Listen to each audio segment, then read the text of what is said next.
अदनान,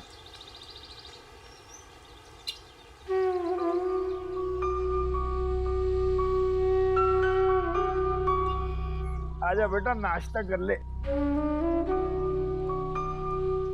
बाबा ने मिठू को नाश्ता करवाना था, करवा दिया। मुझे देर हो रही है, मैं यूनिवर्सिटी के लिए जा रहा हूँ। अरे होने दे देर, बैठ इधर बैठ।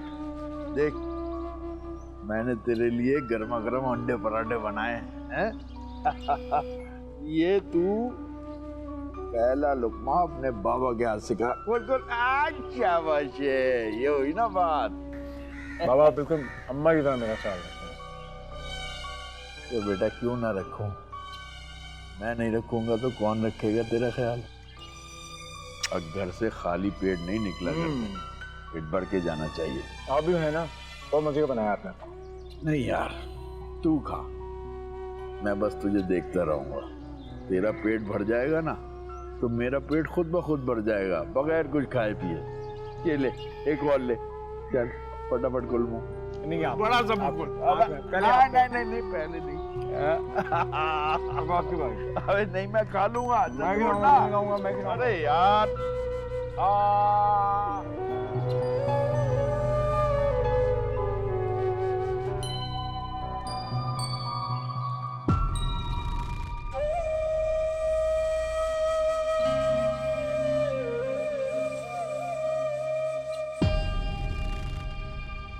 बाबा,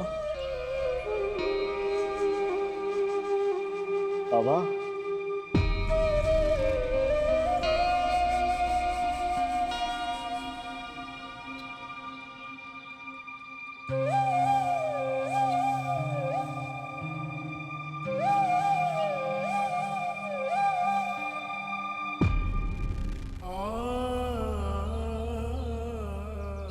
बाबा,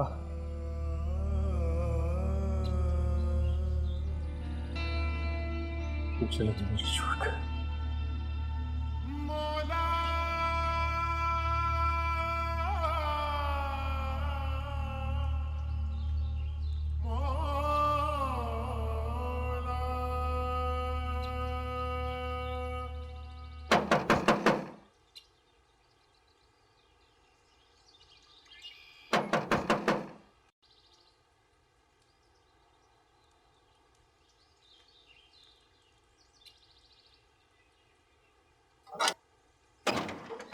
अस्सलाम वालेकुम। अस्सलाम वालेकुम सर। वालेकुम सलाम, अंदर आए।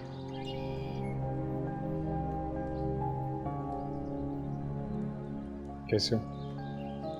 प्लीज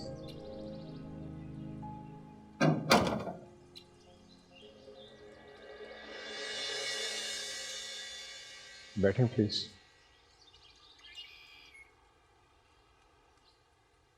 सर ये क्या हालत बना रखी है आपने? हालत?